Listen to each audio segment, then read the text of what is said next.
بسم الله الرحمن الرحيم. يا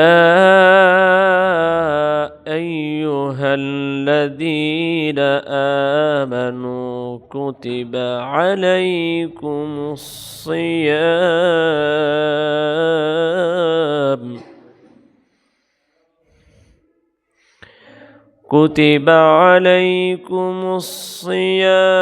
كما كتب على الذين من قبلكم لعلكم تتقون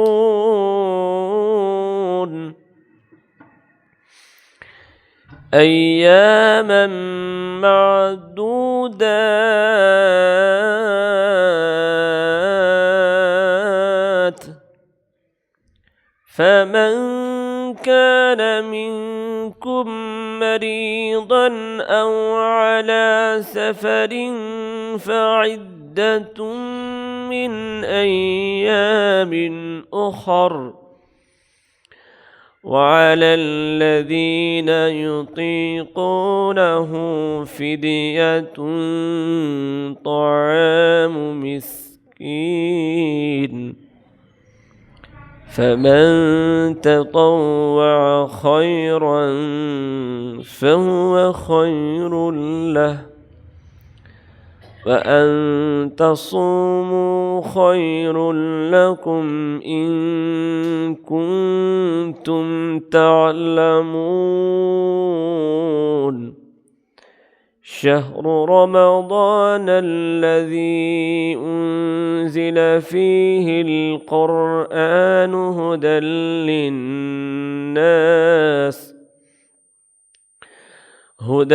للناس وبينات من الهدى والفرقان فمن شهد منكم الشهر فليصمه ومن كان مريضا أو على سفر فعدة من أيام أخر يريد الله بكم اليسر ولا يريد بكم العسر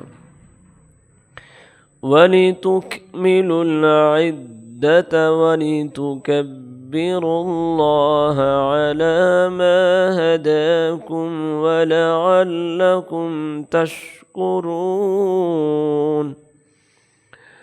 وعن أبي هريرة رضي الله تعالى عنه قال رسول الله صلى الله عليه وسلم من صام رمضانا إيمانا واحتسابا غفر له ما تقدم من ذنبه ومن قام رمضانا إيمانا واحتسابا غفر له ما تقدم من ذنبه ومن قام ليلة القدر إيمانا واحتسابا غفر له ما تقدم من ذنبه متفق عليه.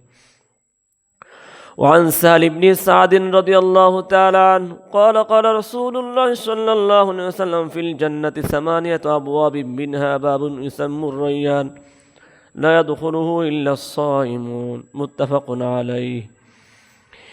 إن الله وملائكته يصلون على النبي يا أيها الذين آمنوا صلوا عليه وسلموا تسليما اللهم صل على مولانا محمد وعلى آل سيدنا بلغ العلا بكماله كشف الدجى بجماله حسنت جميع خصاله صلوا عليه وعليه। সম্মানিত মুসল্লিয়ানে کرام মুরব্বিয়ানে کرام প্রাণ প্রিয় যুবক ভাইরা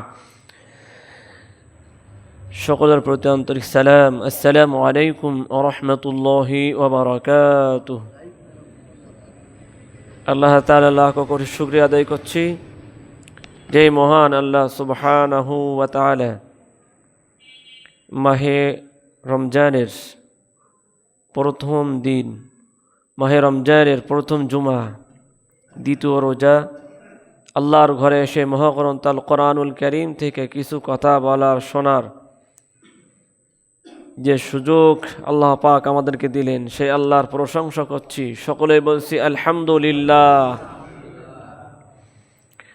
শত কোটি দুরুদ ও সালাম বর্ষিত হোক বিশ্ব মানবতার বন্ধু, বিশ্বের সর্বকালের সর্বশ্রেষ্ঠ মহামানব, আখিরি জামানা পয়গম্বর, রাহমাতুল লিল আলামিন, খাতামুন নবীন, বিশ্বনবী মুহাম্মদুর রাসূলুল্লাহ সাল্লাল্লাহু আলাইহি ওয়াসাল্লাম। স্মরণ করছি আল্লাহর জমিনে আল্লাহর দিন কায়েমের জন্য যারা যুগে যুগে জীবন দিয়েছেন, শহীদ হয়েছেন।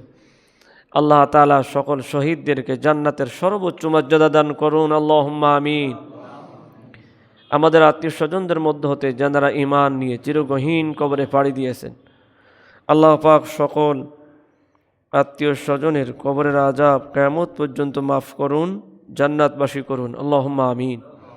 আমি আপনাদের মাঝে পবিত্র কোরআনুল কারীম সূরাতুল বাকারা 183 থেকে 185 নম্বর আয়াতে কারিমা তেলাওয়াত করেছি।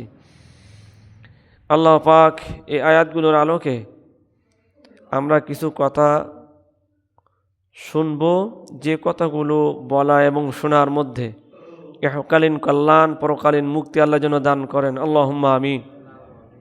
যে সূরা তেলাওয়াত করেছি এই সূরার নাম হলো সূরা বাকারা, 65 নম্বর আয়াত। وَإِذْ قَالَ مُوسَى لِقَوْمِهِ إِنَّ اللَّهَ يَأْمُرُكُمْ أَن تَذْبَحُوا بَقَرَةً। এখান থেকে এই সূরার নাম হলো বাকারা। বাকারা মানে হচ্ছে গাভী। বিষয়টা এমন না যে সূরা বাকারা মানে সম্পূর্ণ গরু নিয়েই আলোচনা, বিষয়টা তা না। এটা শিরোনাম হিসেবে, প্রতীকী চিহ্ন হিসেবে অন্য অন্য সূরা, কোরআনুল কারীমের এমন অনেকগুলো সূরা আছে যে সূরার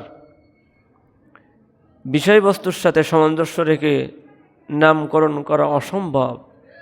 তার মানে একটা একটা সূরা অসংখ্য নামকরণ করা যেতে পারে, তবে বিশেষভাবে চিহ্নিত করার জন্য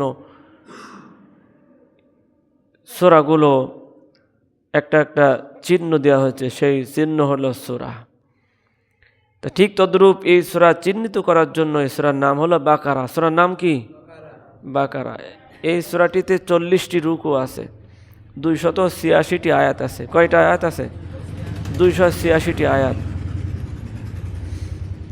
একটি আয়াতে কারিমায় আল্লাহ তাআলা আমাদের উপর রোজা ফরজ এর ঘোষণা দিয়েছেন। শুধু আমাদের উপর ফরজ এটা না, আল্লাহ ঘোষণা দিয়েছেন রোজা শুধু তোমাদের উপর ফরজ না, তোমাদের পূর্ববর্তীদের উপর রোজা ফরজ ছিল। প্রত্যেকটা ইসলামের বিধিবিধান, কথায় আমরা বলি ওর সেমনি তোর বে, ইসলামের কোনো বিধিবিধান আল্লাহ এভাবে দেননি, মানুষদেরকে সহায় নিয়েছেন। যেমন মদের বিষয়ে, মদ হারাম হলো কয়েকটা ধাপে ধাপে, পর্যায়ক্রমে। রোজা ইসলামের প্রাথমিক যুগে মুসলমানরা 3টি রোজা রাখতেন। কয়টা রোজা? 3টা রোজা। হঠাৎ করে যদি 1 মাস এমন কঠিনভাবে রোজার বিধান চালু হয়, স্বাভাবিকভাবেই মুসলমানদের কষ্ট হওয়ারই কথা, ঠিক কিনা? আমি আপনি না বুঝলেও বোঝেন তিনি কে? আল্লাহ তাআলা। এই জন্য আল্লাহ কিছুটা রুখসত দিয়েছিলেন প্রথম বছর, তার মানে ইমানদারদেরকে সহায় নিয়েছিলেন। দ্বিতীয় বছরে 1টি মাস রোজা রাখতে হবে, কোনো ছাড় নেই। রুগ্ন ব্যক্তি এবং মুসাফির, তারপরে রোগী যদি সুস্থ হয়ে যায় পরবর্তীতে রোজা রাখতে হবে। আর মুসাফির যে কদিন সফরে থাকবেন, সফর থেকে আসার পরে রোজার মাসে যে কয়টা রোজা রাখতে পারবেন সে কয়টা রাখবেন, পরবর্তীতেও বাকি রোজাগুলো তাকে আদায় করতে হবে। দ্বিতীয় বৎসরের বিধান, আর সেই বিধান কিয়ামত পর্যন্ত চলবে, ঠিক কিনা? এটাই হলো আল্লাহর বিধান। আর মানব রচিত মতবাদে দিন মানুষ যতটুকু আপনাকে আমাকে পালন করার সুযোগ দেবে ততটুকু পালন করব। এটাই সহজ কথা, হলো মানব রচিত বিধান, মানব রচিত দিন। আর আল্লাহর দিন কি? কিয়ামত পর্যন্ত আল্লাহ যে বিধান দিয়েছেন এই কোরআনের আলোকে, রাসূলের সুন্নাহর আলোকে কিয়ামত পর্যন্ত চালু থাকবে। এটাই হলো আল্লাহর বিধান। সুবহানাল্লাহ বলেন। আর মানুষের বিধান হলো মানুষ যখন যেটা মনে করবে তখন সেইটা আইন করবে, ঠিক কিনা? সেইটা মানুষের উপর প্রয়োগ করবে। এটাকে কেউ ইসলাম বানাবে, কেউ ইসলাম চাও ইসলামী বানাই দেবে। যার ক্ষমতা যেমন সে সেভাবেই চালাবে, ঠিক কিনা? কেউ দেখবে খানিকটা ইসলামের কথা বললেই আমার মানে সবটা কভার করা সম্ভব, সে সেইটাই করবে, ঠিক কিনা? মদিনার ইসলাম মাথায় কাপড় নেই, ঠিক কিনা?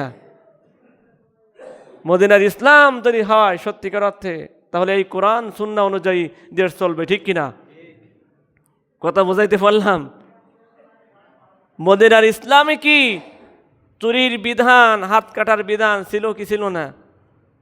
এই বিধান তো নাজিল হয়েছে মদিনায় আসার পরে, ঠিক কিনা? মদিনার ইসলাম বললেই তো মদিনার ইসলাম হয়ে যাবে না। ইসলামের বিধি বিধানগুলো পর্যায়ক্রমে, ঠিক কিনা, আল্লাহ তাআলা ফরজ করে দিয়েছেন। যাই হোক, আমরা যেহেতু রোজার ওপরে আজকে কথা বলবো, কিসের ওপরে? রোজার ওপরে কথা বলবো। তো কিছু বিষয় এসে যায়, সেটা সামনে বলবো, লোকজন চলে আসলেই বলবো। সেটা বলারও দরকার আছে, আছে না নেই? সবটা বলা দরকার। কারণ আল্লাহ আগে দুনিয়ার কথা বলেছেন, রব্বানা আতিনা ফিদ দুনিয়া হাসানা ওয়া ফিল আখিরাতি হাসানা। আগে দুনিয়া, পরে পরকাল। দুনিয়ায় যদি আপনি খাওয়া পরা না থাকে, চলাফেরা যদি ঠিকমতো না থাকে, আপনি তো পরকাল সামনে রাখতে পারবেন না। সেজন্য আল্লাহ বেশি বোঝেন না আমরা বেশি বুঝি? আল্লাহ বেশি বোঝেন, তাই আল্লাহ আগে দুনিয়ায় চাইতে বলেছেন, এরপরে পরকাল। সম্মানিত হাজিরিন, আর সেটাও আছে এই সূরা, কিন্তু এই সূরা বাকারা। কোন সূরায় আছে? সূরা বাকারায়। কত নম্বর আয়াত জানেন? 201 নম্বর আয়াত। 200 কত? 1 নম্বর আয়াত। তাহলে এই আয়াতটাকে আপনি বাদ দেবেন? এই জন্য আমরা কেউ কেউ বলে শুধু এই বিষয় বলা যেন, কি বলা যাবে না যাবে সেই বিষয়টা তো আপনার কাছ থেকে শোনার জন্য আমি এখানে বসিনি, ঠিক কিনা? বা যিনি ইমামতি করবেন তিনি তো আপনার কাছ থেকে শুনে বলার জন্য বসিনি। তিনি কোরআন হাদিসে যা আছে তাই বলবে। তাই কার গায়ে পড়বে আর কার গায়ে পড়বে না দেখার বিষয় না, ঠিক কিনা? কথা বলেন। সম্মানিত হাজিরিন, তাহলে এই সূরা বাকারা নাজিল হয় আল্লাহ রাসূলের মাদানী জীবনের, মদিনার ইসলাম মানে মাদানী জীবনের ইসলামে নাজিল হয় এই সূরা বাকারা। একেবারে মাদানী জীবনের প্রথম দিকেই অধিকাংশ আয়াতগুলো নাজিল হয় এই সূরা বাকারার। আবার একেবারে শেষের দিকেও কিছু আয়াতে কারিমা নাজিল হয়, যেমন সুদ সংক্রান্ত আয়াতে কারিমা। এই আয়াতটি একেবারে আল্লাহ রাসূলের নবুয়াতের জীবনের প্রায় শেষ দিকে আল্লাহ তাআলা অবতীর্ণ করেন। সুদ একেবারে নিচ্ছিন্ন করতে হবে। তাহলে প্রায় 23 বছরে, কত বছর? 22 বছরের পরে যে এই সূরা মানে বাকারার শেষের দিকে সুদ সংক্রান্ত আয়াত একেবারে নিচ্ছিন্ন করে দিলেন। ইয়ামহাকুল্লাহুর রিবা ওয়া ইরবিস সাদাকাত। আল্লাহ সুদকে নিচ্ছিন্ন করবেন, ধ্বংস করবেন। ওয়া ইরবিস সাদাকাত, সদকা দানকে কি করবেন? আল্লাহ তাআলা বৃদ্ধি করবেন, বাড়িয়ে দেবেন। সুবহানাল্লাহ বললেন না? তাহলে আল্লাহ সুদ কি করবে? সুদ নিচ্ছিন্ন করবে। আমাদের সমাজে সুদ ব্যবস্থা চালু আছে না নেই? একটু আসতে বলেন। সুদ যারা খায় তাদেরকে কি বলা হয়? একটু জোরে বলেন। ফতোয়া কিন্তু আপনারা দিলেন। যারা হারাম খায় তাদের কি বলেন? একটু জোরে বলেন, গুনাহ হবে না? হ্যাঁ। যিনি চুরি করেন তাকে কি বলা হয়? যিনি ডাকাতি করেন, যিনি রাস্তাঘাটে চাঁদাবাজি করেন, একটু জোরে বলেন। এখন তো নতুন ফতোয়া আবিষ্কার হয়েছে। ফতোয়া কি? সমঝোতার মাধ্যমে যদি টাকা পয়সা নেওয়া হয় রোডে ঘাটে তাহলে সেটা জায়েজ। ফতোয়া শুনছেন তো? সড়ক পরিবহন মন্ত্রী মহোদয় যেভাবে ক্ষমতায় এসেছেন, এই চাঁদাবাজি বন্ধ করুন, ঠিক কিনা? কথা বলেন। আচ্ছা বলেন তো, চাঁদাবাজি আমার কাছ থেকে কেউ চাঁদাবাজি করতে পারবে? কানের তালা বাষ্ট করে দেব, এই শক্তি আছে অন্তত। আপনাদের না থাকলে আমার আছে। চাঁদাবাজি করতে পারবে? আমার কাছে আসবে না। কথাটা কেন বললাম, কেন এই ফতোয়া মারি? সম্মানিত হাজিরিন, এই জন্য আমরা মনে করছিলাম যে আর মনে হয় চুরি টুরি হবে না, কিন্তু আমাদের এই শেষ ইতিহাস, ভোট চুরির ইতিহাসও দেখতে হলো। কি বলেন, ঠিক কিনা? সম্মানিত হাজিরিন, এটা আমরা ভাবিনি। যেহেতু 17টি বছর আমরা নির্যাতনের শিকার, 18 মাস আমরা একটা দেশের একটা নিয়মের ভিতর চললাম, তারপরে আমাদের এটা দেখতে হলো। এটা দেশের জন্য লজ্জাজনক, আমাদের দেশের জন্য এটা লজ্জাজনক। যাই হোক, আল্লাহ ওনাদেরকে হেদায়েত দান করুন। অনেকে লিখেছেন যারা এই কাজের সাথে জড়িত, আল্লাহ যেন হাতের জন্য প্যারালাইসিস দিয়ে ধ্বংস করে দেন, লিখেছেন। আমরা দোয়া করি, আল্লাহ দোয়া করি আল্লাহ হয় এদের হেদায়েত দেখ, আল্লাহ এদের প্যারালাইসিস দিয়ে দুনিয়ার থেকে একবার চিরজনমের মতন বিদায় করে দিন, আমিন। উপস্থিত জনগণের রায় যারা সিনেমিনি খেলে, আল্লাহ ছাড় দেয়, ছেড়ে দেয় না ভাই, সরাসরি কোরআনে যায়। তাহলে এই রমজান মাসে আল্লাহ তাআলা 2য় হিজরিতে রোজা ফরজ হয়। কত হিজরি? একটু কথা বলেন, কত হিজরি? 2য় হিজরি। এখন যেহেতু মুসলমানরা যারা ঈমান এনেছিলেন মক্কায় থাকতে, মক্কায় যারা ঈমান এনেছিলেন শুধুমাত্র আল্লাহ রসুল দাওয়াতি কাজ করতেন, মুশরিকদের মাঝে দাওয়াত দিতেন। ওখানে বিরোধিতাই ছিল, বিরোধী শক্তি ছিল শুধুমাত্র মুশরিক। মদিনায় আসার পরে যেহেতু মক্কার শত্রু তো আছেই, মদিনায় এসে নতুন শত্রুর আবির্ভাব হলো। সেই শত্রুর নাম হলো মুনাফিক। সেই শত্রুর নাম কি? মুনাফিক। এই মুনাফিক মদিনায় বিভিন্ন ক্যাটাগরির মুনাফিক। এখন এইসব আলোচনা করতে গেলে সময় লাগবে অনেক, সূরা বাকারার আলোচনা তো, এজন্য ওদিকে যাব না, আমরা সময় পাবো না। তাহলে এই বিভিন্ন ক্যাটাগরির মুনাফিক তৈরি হলো কোথায়? মদিনায় এসে।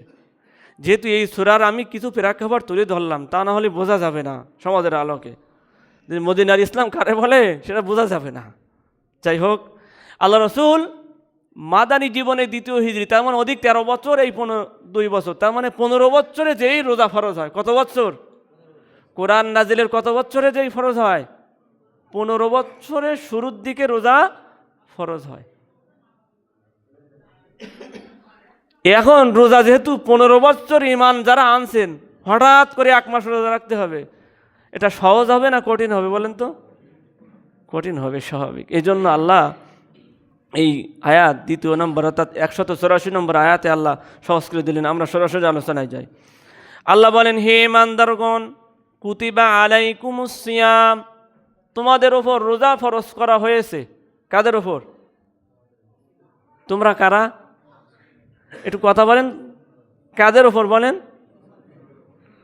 আচ্ছা, মুসলমানদের ওপর, মুশরিকদের ওপর, ইহুদিদের ওপর? একটু কথা বলেন, খ্রিস্টানদের ওপর? কাদের ওপর?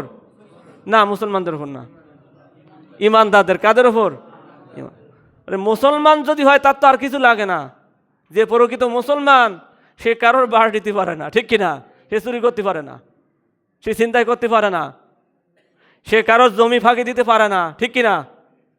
ইমানদাররা টুকটাক ত্রুটি বিচ্যুতি থাকে, কিন্তু মুসলমানের কোনো ত্রুটি থাকার কথা না, সে কবিরা গুনাহ করতে পারে না। তাহলে রোজা ফরজ কাদের ওপর বলেন? আলোচনা নতুনভাবে শোনার চেষ্টা করেন। রোজা ফরজ কাদের ওপর? এখন বলেন, ইমানদারের দাম বেশি নাকি মুসলমানের দাম বেশি? ওই মুসলমানের দাম নেই যে দিচ্ছেই দিলাম না, ঠিক কিনা? ওটা কি মুসলমান নাকি মুনাফিক? বলেন, দিচ্ছেই, ওয়াদা করলাম, ওয়াদা ভঙ্গ করলাম। আমার রসুল বলতেন, অল্প বক্তব্য দিতেন, বক্তব্যের ভিতর বলতেন, লা ঈমান আল ঈমান লা আমানাত লাহু, যার মাঝে আমানতদারিতা নেই ওর ঈমান নেই। কি নেই? দেশের সম্পদ যারা লুটপাট করে ওরা কি ঈমানদার না বেঈমান? এই হাদিস কি বলে? ওর মাঝে তো আমানতদারিতা নেই। দেশের সম্পদ লুট করা মানে 18 কোটি মানুষের সম্পদ লুট করা। কথা কিভাবে? কথাটা কঠিন, কিন্তু এটাই রাইট, এটাই সঠিক, ঠিক কিনা? কারণ যিনি 1 কোটি টাকা গায়েব করতেছেন, প্রত্যেকের পয়সা ওই টাকা, ওই 1 কোটির ভিতরে। 18 কোটি যদি গায়েব করেন, 18 কোটি প্রত্যেকটা মানুষের 1 টাকা করে আছে, ওনারও 1 টাকা আছে। 1 টাকা বাদ দিলে 17 কোটি 99 লক্ষ কত বলেন? 99,999 টাকা উনি কি করছেন? আত্মসাৎ করেছেন। 1 টাকা ওনার। বোঝা গেছে কিনা? তাহলে ও কি ইমানদার না বেঈমান? তাহলে এই বেঈমান যারা দেশের সম্পদ লুট করার মানসিকতা নিয়েই যদি কেউ করে, তাহলে সে কি বেঈমান না ইমানদার? লা ঈমানা লিমান লা আমানাতা লাহু ওয়ালা দীনা লিমান লা আহদা লাহু। যার মাঝে ওয়াদা ঠিক নেই, তার কোনো ধর্ম নেই। তার কি নেই? আমি ধর্মই বললাম, এখানে দিন আছে। দিন মানে ধর্ম, দিন মানে জীবন ব্যবস্থা। আজকে আমরা তারাবিতে তেলাওয়াত করেছি গতকালকে, ইন্নাদ দীন ইনদাল্লাহিল ইসলাম। নিশ্চয় আল্লাহর কাছে মনোনীত জীবন ব্যবস্থা ইসলাম, ধর্ম না। ধর্ম তো ইহুদি ধর্ম, খ্রিস্টান ধর্ম, তাই না? ধর্ম না। দিন মানে কি? জীবন ব্যবস্থা। দিন মানে কি বলেন? ওমা ইয়াবতাগি গায়রাল ইসলামি দীনান ফালা ইউকবাল মিন। যে ব্যক্তি ইসলাম ছাড়া অন্য কোনো জীবন ব্যবস্থা তালাশ করে, ধর্ম না। কিন্তু ধর্ম মানে আমরা যেটা বুঝি সেই দৃষ্টিকোণ থেকে ধর্ম না। আমরা বুঝি মসজিদে শুধু ধর্ম পালন করতে হয়, ভোটের সময় মাথায় টুপি দিতে হয়, ঠিক কিনা? ভোটের পরে মাথায় টুপি থাকে না, এর নাম ধর্ম না। এর নাম ধর্ম, কিন্তু এর নাম দিন না, জীবন না, এর নাম ইসলাম না। জীবন ব্যবস্থা হলো আপনার প্রত্যেকটা অঙ্গনে অঙ্গনে আল্লাহর বিধান, রসুলের সুন্নাহ চলবে, ঠিক কিনা? এর নাম হলো জীবন ব্যবস্থা, এর নাম হলো ইসলাম। আর আমরা যেটা বলি ধর্ম, সেটা অন্য ধর্ম যা আপনারও তাই। তাহলে অন্যদেরকে আল্লাহ জাহান্নামে দেবে, আপনাদেরকে জান্নাতে দেবে। আল্লাহ কি এত অবিবেচক হবে? আল্লাহ তাহলে আহকামুল হাকিমিন হবেন কোন দৃষ্টিকোণ থেকে? আপনি নামাজ পড়েন না, আপনার নাম আছে সলিমুদ্দিন, আব্দুর রহমান, আব্দুল্লাহ, আর একজন তার নামটা খারাপ কিন্তু সেও নামাজ পড়ে না, তাকে আল্লাহ জাহান্নামে দেবে। আর আপনার নাম আছে মুসলমান কিন্তু আপনি নামাজ পড়েন না, আপনাকে জান্নাতে দেবে। তাহলে আল্লাহ তো একটু হিসাব কিতাব কম বোঝে, আমরা বেশি বুঝি, ঠিক কিনা? এরকম বিষয়টা এরকম নাকি? না। আল্লাহ তো আলিমুল গায়ব, সবটাই জানেন। কি ঘটবে সামনে আর কি হচ্ছে সবটাই জানেন। তিনি কে? আল্লাহ তাআলা। তাহলে রোজা ফরজ কাদের ওপর? এবার বলেন, কথা বলেন। ইমানদারদের। কাদের ওপর? ইমানদারদের। আমাদের সমাজে আশ্চর্য লাগে, চায়ের দোকানে আগে তার একটু পর্দা দিত, এখন দিয়ে একটা দোকানে পর্দা উঠাই দিস। তাহলে এই যে নাম, এ যারা যাচ্ছে বলেন তো, এর মধ্যে আর অন্য ধর্মের লোকদের মধ্যে কোনো পার্থক্য আছে কিনা? তাহলে এই যে তামাশা, এই যে প্রতারণা, ধোঁকা, এই ধোঁকা কি আসলেই সে নিজেকে দিচ্ছে, আল্লাহকে দিচ্ছে? অথচ আল্লাহ বলছেন ওমা ইয়াখদাউনা ইল্লা আনফুসাহুম ওমা ইয়াশউরুন, সে তার নিজেকেই ধোঁকা দিচ্ছে, ঠিক কিনা? সম্মানিত হাজিরিন, তাহলে রোজা ফরজ কাদের ওপর? মানুষের ওপর না, কিন্তু মুমিনদের ওপর, ইমানদারদের ওপর। সব মানুষের ওপর কিন্তু রোজা ফরজ না। কথাটা কিন্তু শুনতে খারাপ, এটাই বাস্তব, এটাই সত্য, এটাই সঠিক। কামা কুতিবা আলাল্লাযীনা মিন ক্বাবলিকুম, হে ইমানদারগণ, তোমরা ভাবছো একটা মাস রোজা রাখতে হবে, এটা শুধু তোমাদের ওপর, বিষয়টা তা না। তোমাদের পূর্ববর্তী আদম থেকে নিয়ে শুরু করে ঈসা পর্যন্ত সকল নবী রাসূলদের ওপর রোজার বিধান ফরজ ছিল। সুবহানাল্লাহ বললেন না? তাহলে রোজা কি খালি উম্মতি মুহাম্মাদের জন্য না সকল নবী রাসূলদের জন্য ছিল? সকল নবী রাসূলদের। তাহলে যে জিনিসটা ইতিপূর্বে প্রত্যেকটা উম্মাত পালন করে আসছে, সকল ধরনের ইমানদাররা পালন করে আসছে, সেই কাজটা করা সহজ নাকি কঠিন হবে? কঠিন হবে না সহজ হবে? একটা কাজ চলমান চালু আছে, সেই কাজটা করা সহজ না কঠিন? হ্যাঁ, আল্লাহ সেটাই বোঝাচ্ছেন। আল্লাহ এখানে বোঝায় ক্ষান্ত হন না। আল্লাহ বলছেন আমি রোজা দিলাম তোমাদের ওপর, পূর্ববর্তীদের ওপর, দেওয়ার একটা উদ্দেশ্য কি? প্রত্যেকটা কাজের একটা লক্ষ্য উদ্দেশ্য থাকে। লাআল্লাকুম তাত্তাকুন, সম্ভবত আশা করা যায় তোমরা খোদা ভীতি অর্জন করবে। কারা অর্জন করবে? কারা? মানুষ নাকি ইমানদার? একটু জোরে বলেন। ইমানদার। কারা? যালিকাল কিতাবু লা রাইবা ফি, যারা এই কোরআনকে ভাবে যে এই কোরআনে কোনো ভুল নেই, কোনো সন্দেহ নেই, হুদাল্লিল, তারাই হবে মুত্তাকি, লাআল্লাকুম তাত্তাকুন, তারাই হবে খোদাভীতি, তারাই পরেজগার হবে। সুবহানাল্লাহ বলেন। তাহলে পরেশগার কি সবাই হতে পারবে? পাঞ্জাবি আর টুপি, মৌসুমি পাঞ্জাবি গায়ে দেয়া, মৌসুমি টুপি মাথায় দিলে ইমানদার হওয়া যাবে না। সম্মানিত হাজিরিন, আল্লাহ কি বলেন? এই বলে ক্ষান্ত না আল্লাহ বলছেন আইয়ামাম মাদুদাত, এই রোজা হাতে গোনা কয়েকদিন। সুবহানাল্লাহ বললেন না? তার মানে আল্লাহ তার ইমানদার বিশ্বস্ত, তাহলে বিশ্বস্ত যারা তাদের ওপর রোজা ফরজ, যারা বিশ্বস্ত যারা তাদের ওপর কি? আচ্ছা বলেন তো, আল্লাহর ওপর বিশ্বাস আস্থা না থাকলে সে কি জান্নাতি না জাহান্নামী? একটু জোরে বলেন আপনারা। ফতোয়া কিন্তু আপনারা দিলেন। পরিপূর্ণ ইমানদার না হলে সে যতই আমল করুক, মনে করেন রোজা রাখলো না, অন্য আমল করলো, রোজা তার ওপর ফরজ, সে কি জান্নাতে যাবে না জাহান্নামে যাবে? কারণ সে একটা বিষয় মানে আর একটা বিষয় মানে না। ফাতুমিনুনা বিবাদিল কিতাব ওয়া তাকফুরুনা বিবাদ, কোরআনে কিছু অংশ মানো আর কিছু অংশ কি করো? কিছু অংশ অবাধ্যিক করো।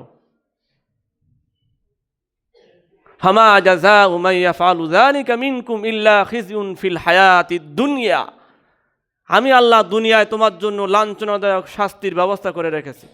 অপমানজনক জীবন, অপমানজনক অসম্মানজনক জীবন আমি তোমার জন্য বাজেট করে রেখেছি। ঘোষণা কি আমার না আল্লাহর?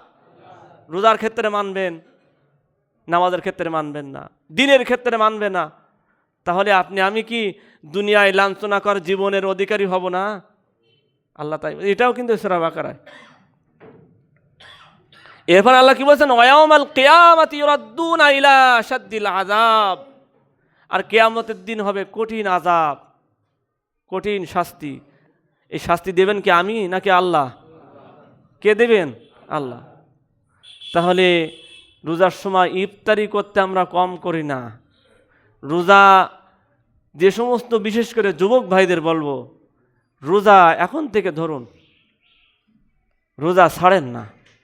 কারণ এই রোজা অনেক রোগের প্রতিরোধ, বৈজ্ঞানিকরা রিসার্চ করে দেখেছে অনেক ধরনের রোগ প্রতিরোধ হয়। আমাদের সমাজে অনেকেই রোজার মাস আসলে গ্যাস্ট্রিক বাড়ে, এরকম লোক আছে না নেই? যত গ্যাস সব রমজান মাস আসলেই চাকান দেয়। অথচ এই রোজা আপনি যদি খাওয়া কন্ট্রোল করেন, আপনার গ্যাস দূর করার বড় মহা ঔষধ হলো রোজা, অথচ আপনি গ্যাসের দোহাই দিয়ে রোজা রাখছেন না। এরকম লোক আমাদের সমাজে আছে না নেই? এই কাজ থেকে দূরে থাকুন। বরং বলা হয়েছে ক্যান্সারের বড় বড় রোগ থেকেও এই রোজা কি করে? প্রতিরোধ হিসেবে কাজ করে। চর্মরোগ, বড় বড় রোগ ব্যাধি থেকে এই রোজা হেফাজত করে। তারাবিতে যে আমরা দীর্ঘক্ষণ দাঁড়াই, এই জন্য মেরুদণ্ড সোজা রাখেই তারাবি নামাজ, একটি মাস আমরা যে নামাজ পড়ি অনেকক্ষণ ধরে, এটা একটা প্রশিক্ষণ। আমি দেখেছি আমার এই যে একটা মুরব্বী আছে, প্রায় 90 বছর পার হয়ে গেছে, উনি 20 রাকাত নামাজ সব পড়েন। সুবহানাল্লাহ। অথচ দেখা যায় 15-20 বছর বয়স যুবক ভাইরা তারাবি শেষে খুঁজে পাওয়া যায় না। এরকম আছে না নেই? সম্মানিত হাজিরিন, এই জন্য রমজান মাস একটা বরকতময় কেন বলা হয়েছে? সবটাই বরকত হবে যদি আপনি ঈমানের সাথে করেন। রাসূল কি বলেন? ঈমান রমাদান মান সামা রমাদান, যে ব্যক্তি রোজা রাখলো ঈমানের সাথে। কিসের সাথে? তাহলে এখানে ঈমানের সম্পর্ক আছে না নেই? এই রোজার সাথে ঈমানের সম্পর্ক, প্রত্যেকটা আমলের সাথে ঈমানের সম্পর্ক। কিসের সম্পর্ক? ঈমানের সম্পর্ক। ওয়া ইহতিসাবান, সওয়াবের নিয়তে, হিসাব আত্মসমালোচনা করে করে ইবাদত করে। আমি এখন কথা বলতেছি, কে কি বলবে না বলবে এই ভয় আমার নেই। তার মানে এখানে আমি হিসাব করে কথা বলতেছি, আমার হিসাব কার কাছে আছে? ফালা তাখশাউহুম আখশাউনি, বান্দা ওদের ভয় করিস না, আমাকে ভয় কর। ঠিক কিনা? আমি ওই দিকে তাকাই কথা বলি, তাই আমরা বড় কথা বলি, কারণ আমাদের চরিত্রের কোনো কলঙ্ক নেই, এই জন্য আমরা গলায় কথা বলি। আমরা চুরিদারিতে বিশ্বাসী না, আমরা নৈতিকতায় বিশ্বাসী। ঠিক কিনা? আমাদের নৈতিক বিজয় হয়েছে। ঠিক কিনা কথা বলেন? নৈতিক বিজয় আমাদের অবশ্যই হয়েছে। সম্মানিত হাজিরিন, আল্লাহ কি বলেন দেখো, আইয়ামাম মাদুদাত, এই যে রোজা হাতে গোনা কয়েকদিন। সুবহানাল্লাহ বললেন না? আল্লাহ নিজেই আমাদেরকে প্রশিক্ষণ দিচ্ছেন। দেখো মান্দা, তোমার কষ্ট হবে এটা মনে করো না, আমি আল্লাহ দিয়েছি তোমার হাতে গোনা কয়েকটা দিন, 1 মাসটা আল্লাহ এভাবে দিয়েছেন। তাহলে এই কষ্ট লাঘব করার জন্য আল্লাহ কত সুন্দর শব্দ চয়ন করেছেন, আইয়ামাম মাদুদাত। এই হাতে গোনা, হাতে গুনতে কয়েকটা দিন রোজা। সুবহানাল্লাহ। মানে দেখতে দেখতে রমজান মাস আসে, সাথে সাথে রমজান মাস চলে যায়, আমরা টের পাই না। বিশেষ করে যারা ভালোভাবে রোজা রাখার চেষ্টা করি, কি বলেন ঠিক কিনা? আর যাদের গ্যাস্ট্রিক বিভিন্ন এই সুতা সেই সুতা দিয়ে রোজা রাখেন না, তাদের কাছে রমজান মাস পার করা অনেক কঠিন হয়ে যেতে পারে, ঠিক কিনা? সম্মানিত হাজিরিন, আল্লাহ কি বলেন? ফামান কানা মিনকুম মারিদান, এরপরে যদি তোমাদের মধ্যে কে রোগগ্রস্ত হয়, আও আলা সাফার, অথবা সফরে থাকে, ফাইদ্দাতুম মিন আইয়ামিন উখর, অন্য দিনে এই রোজাগুলো পূর্ণ করবে। ওয়া আলাল্লাযীনা ইউতিকুনাহু ফিদিয়াতুন তাআমু মিসকিন, এই যে প্রথম বছর যেহেতু রোজা ফরজ হয়েছে, এই জন্য বলা হয়েছে যদি রোজা রাখার সামর্থ্য আছে, প্রথম বছর কিন্তু এটা এখন না, রোজা রাখার সামর্থ্য আছে এরপরে রোজা রাখে না, এই লোকদের কাজ হলো মিসকিনদেরকে 2 বেলা কি করা, 2 বার খাওয়ানো, পেট পুরে ভালোভাবে তৃপ্তি সহকারে খাইতে দেয়া। এটা এখনের জন্য এই বিধান না, হ্যাঁ এটাও আছে এমন রুগী যে রোগ আর সুস্থ হওয়ার কোনো সম্ভাবনা নেই, ডাক্তার বলেছে যে এই রুগী আর হয়তো বাঁচবে না, এরকম ক্ষেত্রে রোগ। আর সফরের ক্ষেত্রে যে কদিন সফরে মনে করেন 5 দিন আছে, পরবর্তী রমজানের পরে ওই 5টা রোজা রেখে দেবে, এখানে তাই বলেন। তবে যেহেতু প্রথম বছরে এই আয়াত নাজিল হয়, সেজন্য প্রাথমিক পর্যায়ে সাহাবীরা একটানা যেহেতু আগে 3টা করে রোজা রাখতেন রমজান মাসে, আর এখন 1 মাস রোজা রাখতে হবে, সেজন্য আল্লাহ তার বিধান সহজ করার জন্য আল্লাহ বলেছেন যারা রোজা রাখার সামর্থ্য আছে তারপরেও রোজা রাখতে চায় না, যে না এত কষ্ট করব, 15টা রোজা রাখলাম, 15টা আমি ফিদিয়া দেই, এটাও আল্লাহ সহজ করে দিয়েছিলেন প্রথম বছর। ফামান তাতাওয়া, এরপরে আল্লাহ বলেন ফামান তাতাওয়া, যদি কেউ ভালো কিছু করে, খয়রান ফাহুয়া খয়রুল্লাহ, যে রোজাও রাখবে আবার মিসকিনকে খাতিও দেবে, তার মানে পরে আবার রোজা রেখে দেবে, মিসকিনকে খাতিও দেছে। ওয়ান তাসুমু, এটা অনেক কল্যাণজনক হবে। ওয়ান তাসুমু, তবে তোমাদের জন্য রোজা রাখায় খয়রুল লাকুম, উত্তম হবে। সুবহানাল্লাহ। ইন কুনতুম তাআলামুন, যদি তোমরা বোঝো। তার প্রথম বছর ইসলামের বিধিবিধান, আর কেউ বলে যে ইসলাম এই করবে না সেই করবে না, না রে ভাই, এই দেশের যে নিয়ম নীতি, এক চান্সে যদি বলা হতো যে আমরা এসেই কোরআনের বিধান চালু করে দেব, কেউ যদি করে পারবে? এই দেশের সংবিধান কি সম্ভব? না। অলরেডি গণভোটে জয়যুক্ত হয়েছে 4 কোটির বেশি, তারপরে গণভোট অলরেডি আমরা দেখতেছি কি অবস্থা, ঠিক কিনা? তাহলে এটা দেখা চোখে মাত্র 1 সপ্তাহ হলো, 1 সপ্তাহের ভিতরে চোখ এমনি উল্টা হয়ে গেছে, ঠিক কিনা? তাহলে আপনি এই যে জঞ্জাল, 54 বছরের জঞ্জাল, একদিনে আপনি বলবেন কোরআন দিয়ে শাসন চলবে, দেশ চলবে, এটা কি সম্ভব? মাথায় তো ঘিনু থাকা দরকার কিছু। সম্মানিত হাজিরিন, তাই আল্লাহ বলছেন কি, পর্যায়ক্রমে ইসলামের বিধিবিধানগুলো পর্যায়ক্রমে আল্লাহ ফরজ করে দিয়েছেন। এরপর পরবর্তী আয়াত হলো, তারপরে আল্লাহ আয়াত নাজিল করে জানাই দিলেন ফামান শাহিদা মিনকুমুশ শাহরা ফালিয়াসুম, এরপরে যে ব্যক্তি রমজান মাস পাবে সে পুরো রমজান মাসে রোজা রাখবে। সুবহানাল্লাহ বলেন। এই বিধান কি এই বছরের জন্য নাকি কিয়ামত পর্যন্ত? হ্যাঁ, কাদের ওপর? একটু জোরে বলেন। ইমানদারদের উপর। এখন আপনি যদি সত্যিকার অর্থে ইমানদার হন, আপনি রোজা ছাড়তে পারবেন না, ঠিক কিনা বলেন? আর আপনি যদি মনে করেন যে না আমার ইমানদারটার হওয়া দরকার নেই, জান্নাতে যাওয়ার দরকার নেই, খাও দাও ফুর্তি করো, দুনিয়াটা মস্ত বড়, আপনি রোজা থাকবেন কি না থাকবেন সেটা আপনার ব্যাপার, ঠিক কিনা? এখন বিধান বলার দরকার, তাই আমি বললাম। সম্মানিত হাজিরিন, এই জন্য রোজার নামাজের ক্ষেত্রেও ইমানের সাথে নামাজ। এবারে লাইলাতুল কদর ইবাদতটা হবে ইমানের সাথে, তাহলে কি হবে? আল্লাহ রসুল বলেন মা তাকাদ্দামা মিন যামবি, আল্লাহ তাআলা তার পূর্ব জীবনের সকল গুনাহ মাফ করে দেবেন। সুবহানাল্লাহ। তাহলে আমরা কি গুনাহ মাফ পেতে চাই কি চাই না? আর রমজান মাস হলো গুনাহ মাফের সুবর্ণ সুযোগ। 8টা দরজা, মানে জান্নাতের 8টা স্তর, তার ভিতরে রোজাদারের জন্য স্পেশাল একটা স্তর দরজা আছে, তার নাম কি? রাইয়ান। নাম কি? রাইয়ান। রোজাদারের সারাদিনের যে পিপাসা কাতর, এই যে কষ্ট ক্লেশ, এটা আল্লাহ তাআলা কিয়ামতের দিন রোজাদারের জন্য স্পেশাল একটা মর্যাদা দেবেন। সুবহানাল্লাহ। সেই মর্যাদায় রোজাদার ছাড়া ইল্লা সাইমুন, আর কেউ যেতে পারবে না, সেটাও কিন্তু আল্লাহ রসুল আমাদের বলেছেন। অসংখ্য হাদিস আছে, যেহেতু আজকে আমরা আলোচনার ওদিকে যাব না, সময় হয়ে গেছে। আল্লাহ চাই যদি আমরা সামনের সপ্তাহে আরও যে রোজার যে হক আছে, আমরা সেই বিষয়গুলো আলোচনা করব, এবং রোজার যে ফজিলত, অসংখ্য ফজিলতের কথা আছে, আমরা সেগুলো পর্যায়ক্রমে ইনশাল্লাহ জানবো রমজান মাসের ভিতরে। আল্লাহ আমাদের সকলকে তার দ্বীনের জন্য, কোরআনের জন্য আল্লাহ যেন কবুল করেন। আমিন। ওয়া আখির দাওয়ানা আলহামদুলিল্লাহি রাব্বিল আলামিন। আমরা সুন্নাত নামাজ পড়িনি। আমাদের প্লাস্টিকের পাটা নষ্ট হয়ে গেল,